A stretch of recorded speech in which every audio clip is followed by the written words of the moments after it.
Good morning সবাইকে। আজকে হচ্ছে 12th জানুয়ারি আর আজকে আমাদের শেষ দিন। আমরা এই জোয়াইতে রয়েছি। জোয়াই থেকে আমরা যাব গুয়াহাটি এয়ারপোর্ট, মোটামুটি 5.5-6 ঘন্টার জার্নি। তো আমাদের দুপুরবেলা 2:30-3টের সময় ফ্লাইট ছিল, যেটা চেঞ্জ হয়ে গিয়ে এখন রাত্রির 11টায় হয়ে গেছে। 3:15 ফ্লাইট ছিল, সেটা 10:45 হয়ে গেছে। মানে আমরা ভোর 5:30টার সময় এখান থেকে বেরোনোর কথা ছিল, কিন্তু যেহেতু ফ্লাইট ডিলে আছে বলে আমরা বেরাচ্ছি এখন 9টা 9:30টার সময় আমরা বেরাচ্ছি এখন। আর আমরা এখান থেকে যাব গুয়াহাটি এয়ারপোর্ট।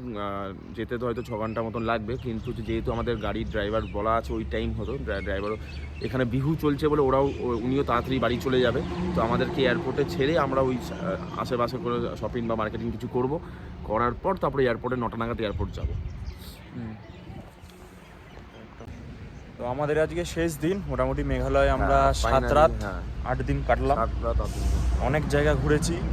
কভার করার মধ্যে আমরা শিলং কভার করেছি, শহরা চেরাপুঞ্জি কভার করেছি, তারপর আমরা দৌকি কভার করেছি, আর এখানে লাস্টে জোয়াইতে এলাম। এখানে ফিফি ফল আর ক্রাংসুরি ওয়াটারফল কভার করলাম। সো ওভারঅল ট্রিপটা ভালো। শীতের সময় এসেছি বলে গ্রিনস খুব একটা দেখতে পাইনি, সবকিছু খুব একটা আমরা দেখেছি, কিন্তু সেরকম ভাবে হেভি ওয়াটারফল সেরকম দেখিনি। যেগুলো আমরা নেটে বা ইউটিউবে দেখেছি সেরকম ওয়াটারফল সেরকম দেখতে পাইনি, কিন্তু ভালো লেগেছে শীতের সময়। কারণ সব জায়গাগুলো যেতে পেরেছি, কভার করতে পেরেছি। বর্ষার সময় গেলে তোমার যেরকম ডবল ডেকারটা ঠিক মতন করা যাবে না, খুব রিস্ক নিয়ে করতে হবে, কারণ এত খাড়াই সিঁড়ি, রাস্তা স্লিপারি হতে পারে। তারপরে আমরা যেরকম এই সময়টা কি হয়, এই সময়টা জলটা অতটা থাকে না, বৃষ্টি নেই। এটা সব থেকে একটা বড় ডিসঅ্যাপয়েন্টেড হচ্ছে যে মেঘালয়ে এসে আমরা বৃষ্টি দেখলাম। আমরা 8 দিন থেকে একদিনও বৃষ্টি দেখতে পেলাম না। আমরা যেদিন প্রথম মেঘালয়ে ঢুকছিলাম 2-3 ফোঁটা গাড়িতে পড়েছে, আমরা ভাবলাম এই তো মেঘালয়ে ঢুকলাম আর বৃষ্টি শুরু হলো, কিন্তু সেটা হয়নি। আরেকটা অ্যাডেড পয়েন্ট যেটা আমরা বলতে চাই, যে যারা হয়তো আনফিট বা হাঁটুর প্রবলেম বা একটু বয়স্ক লোকেরা যারা হয়তো আনফিট, অনেক বয়স্ক লোকেরা যারা ফিট, কিন্তু আমি জেনারেলাইজ করছি না, বাট যারা পার্টিকুলারলি আনফিট, মেঘালয় কিন্তু তাদের জন্য নয়। মানে এখানে যাই দেখবেন, মানে ইচ অ্যান্ড এভরিথিং, সব কিছুতে সিঁড়ি, সব কিছু খাড়াই, সব কিছুতে নামতে হবে, সব কিছুতে উঠতে হবে। কালকে যেন ফিফি ফলে আমরা ফিফি ফলের রাস্তাগুলোও আরও খাড়াই ছিল। মানে খাড়াই মানে হচ্ছে ওই রাস্তায় মানে পুরো আনটাচ রাস্তা, যেরকম মানে ওই রাস্তাটা মানে হচ্ছে বা ওই পাথর ভেঙেই রাস্তাটা হয়েছে, মানে ওরকম টাইপের প্রচণ্ড নিচে। আর ওগুলো মানে বয়স্ক লোকেদের জন্য তো আমি একদমই রেকমেন্ড করবো না মেঘালয়া। আপনি অন্য জায়গায় যান, কিন্তু এইখানে আপনি যাই দেখতে যাবেন, মানে একটা ছোট থেকে ছোট ওয়াটারফল দেখতে গেলেও আপনাকে 20 মিনিট 30 মিনিট হাঁটে নিচে নামতে হবে, আবার হেঁটে উপরে আসতে হবে। তো এই জিনিসটা প্ল্যান করার আগে মাথায় রাখবেন। আপনারা ইয়াং যারা ভাবছেন বাবা মাকে নিয়ে মেঘালয়া দেখাবো, এইটা একবার মাথায় রাখবেন যে বাবা মাদের জন্য হয়তো মেঘালয়টা একটু মুশকিল হলেও হতে পারে। কারণ ধরুন আমাদের বাবা মারাই পারবে না এটা। আমার মা বা বাবাদের যা অবস্থা, ওরা মানে হাঁটুর অবস্থা, পায়ের অবস্থা, ওরা পারবে না। এটাও কনসিডারে রাখবেন। এইবার আসছি পার হেড খরচা। কিরম খরচা আমাদের মোটামুটি হলো? পার হেড যদি হয় 30,000-35,000 ফ্লাইট নিয়ে পার হেড মতন খরচা হয়েছে। এবার ডিপেন্ড করছে কিরম খাওয়া দাওয়া করছি। যেন আমরা যেরকম খুব হাই করিনি, খুব মিনিমাম ব্যাপারটাও করিনি, মিড রেঞ্জ মতন খাওয়া দাওয়া।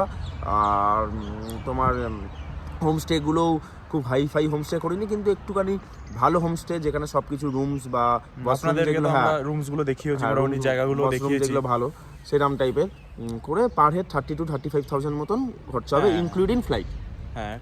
হ্যাঁ মোটামুটি মানে আমাদের ফ্লাইটে 11,000-12,000 টাকা লেগেছিল 2 and 4। আর আমাদের এই যে আমরা ঘুরলাম, এইটার কস্ট আমাদের 20,000 পড়েছিল। তো 32,000 তো এখানে হয়ে গেল, কিন্তু এটার মধ্যে আমাদের লাঞ্চ অ্যান্ড ডিনার ইনক্লুড ছিল না। তো সেইগুলো ইনক্লুড হয়েছে। আর একটা জিনিস মেঘালয়তে যেটা আমি দেখলাম, সব কিছুতে টিকিট আছে। মানে ঝর্ণা যেগুলো হয়তো নেচার, মানে ওটাতে তো আর কারুর কোনো হাত নেই, কিন্তু সেখানে ঢুকতে গেলেও গ্রামের লোকেরা টিকিট নিচ্ছে। কালকে আমরা ফিফি করলাম যেরকম, মানে 100 টাকা টিকিট, আর একটা ছোট্ট নদী পেরিয়েছি, মানে 2 পা হবে হয়তো, তাতে আবার 100 টাকা টিকিট। তো এরকম এখানে সব কিছুতে ক্যামেরা আনলে তার 100 টাকা আলাদা, 50 টাকা আলাদা, সব কিছুতে টিকিট। পুরো ওভারঅল আমাদের টিকিটেই বোধহয় 2,000 টাকা খরচা হয়ে গেছে। 7-8 দিনে 2-3 হাজার টাকা আমাদের টিকিটে খরচা হয়েছে, খালি আমরা 4 জন ছিলাম।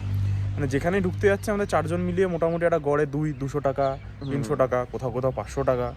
তো এইটাও মাথায় রাখবেন। তো আমার মনে হয় না ফ্লাইট নিয়ে 35,000 হবে, আর একটু রাখতে হবে, 40,000 করতে হবে, কারণ এভরিডে মাথা পিছু একটা 1,000 টাকা খরচা আছে, দুবেলা খাওয়া এবং টিকিটস।